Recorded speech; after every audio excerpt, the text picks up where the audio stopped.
미국의 기준금리를 결정하는 FOMC 회의에는 항상 전 세계 뉴스 매체들이 촉각을 기울이고 있습니다. 왜일까요? 금리는 투자자들의 투자 변화를 알려주는 나침반과 같은 역할을 하고 있습니다. 굉장히 익숙한 단어겠죠. 하지만 실제적으로 금리가 무엇인지 제대로 아시는 분은 매우 적을 것이라고 생각을 합니다. 금리 제대로 잘 알고 있나요? 안녕하세요, 변종기입니다. 저는 미국계인 JP모건과 스탠다드 차터드를 거쳐서 현재는 일본계 은행인 미즈우은행에서 근무를 하고 있습니다. 제가 주로 환율 전문가로 이렇게 알려져 있지만 사실상 금리는 환율과 매우 불가분의 관계에 있습니다. 따라서 금리를 이해하면 환율을 이해할 수 있고 환율을 이해하면 금리를 이해하는데 매우 도움이 많이 되는 것으로 생각을 하시면 될 것 같습니다. 금리는 금융상품의 가격을 결정하는 단위입니다. 채권이나 아니면 여러 예금이나 저축성 상품이나 여러 모든 금융상품의 가격을 어떠한 단위로 이렇게 책정을 하게 되는데 그것이 바로 금리예요. 예를 들어 여러분이 은행에 가서 저축을 하는데 금리를 높게 주면 좋을까요? 낮게 주면 좋을까요?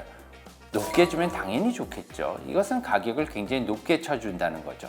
그래서 모든 금융상품의 가격은 금리로 가격을 갖다가 책정하는 경향이 있습니다. 이렇기 때문에 금리가 올라갈지 내려갈지는 자산의 가격의 변화와도 직결된 문제입니다. 개인들의 자산 관리는 이제 더 이상 남의 일이 아니고요. 모두 다 해야 할 그러한 필수 과제가 되어 있습니다. 재테크는 자산의 가격에 영향을 받게 돼 있는데요. 자산의 가격에 가장 영향을 크게 주는 것이 바로 금리이기 때문입니다. 따라서 이러한 재테크는 누구나 모두 다 하지 않아서는 안 돼, 꼭 해야 될 상황이기 때문에 재테크 공부를 하기 위해서는 금리가 필요한 것입니다.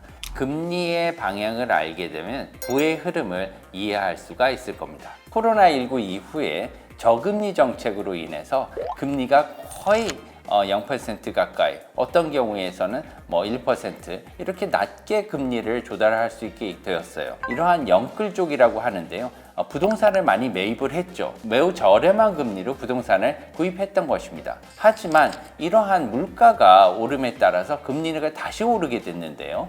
금리가 오름에 따라서 영끌족의 눈물이 나게 된 거죠. 이러한 금리의 변화를 예측을 할 수 있다면 우리가 재테크, 이런 자산의 관리에 있어서 우리가 훨씬 용이하게 접근을 하고 쉽게 이해할 수 있고 나중에는 더 좋은 상황을 가져올 수 있기 때문에 재테크에 있어서 금리 공부는 매우 중요하다고 할 수 있겠습니다. 첫 번째, 초보자도 쉽게 금리를 이해할 수 있도록 했습니다. 두 번째는 시각적인 자료를 풍부하게 실었습니다. 그림과 도표, 사례 등 등장인물을 통해서 쉽게 이해하도록 시각적인 효과를 높였습니다. 세 번째로는 금융시장의 실제 거래 과정과 투자 방법을 실무적으로 설명하도록 노력을 했습니다. 마지막으로 해외 채권 등 해외 투자하기 전 초보자들이 반드시 이해할 수 있는 필수 사항들을 수록했습니다. 이번 슈퍼금리, 슈퍼리치를 계기로 여러분들이 금리에 대해서 좀 더 친숙하고 쉽게 다가갈 수 있는 기회가 될 수 있었으면 개인적으로 바라는 바이고요. 그러면 부자 될 수 있어요? 네, 부자가 되는 것은 운에 따른 겁니다. 여러 가지 내용을 다양하게 담았는데요. 특히나 금융상품에 대해서 자세하게 실무적으로 상세하게 기술을 했습니다.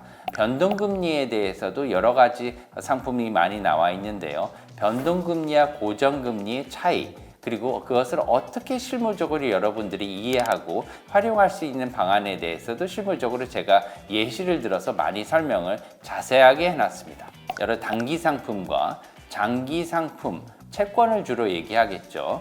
그렇지만 단기 상품에 대해서도 우리나라에 여러 가지 상품이 있거든요. 이러한 단기 상품의 특징과 종류에 대해서도 상세하게 설명을 했고 채권의 특징과 그 유용성에 대해서도 매우 실무적으로 사례를 들어서 설명을 했습니다. 책의 마지막 챕터는 여러 가지 챕터를 읽으신 후에 활용법에 대해서 얘기를 하고 있습니다. 실내로 단계별로 이렇게 나눠 있는데요. 1단계부터 5단계까지 단기화별로 여러분들이 어떻게 실무적으로 이러한 지식을, 배운 지식을 활용을 할 수 있는지에 대해서 여러분들한테 사례를 보여주고 있는데요. 이것들을 실제로 여러분들이 한번 옮겨보게 되면 다른 사람들보다 훨씬 쉽게 금리에 대해서 실무적으로 지식을 갖다 활용할 수 있는 법을 터득하시게 될 것으로 생각을 합니다. 것 없이 금리가 모두 올랐습니다. 금리?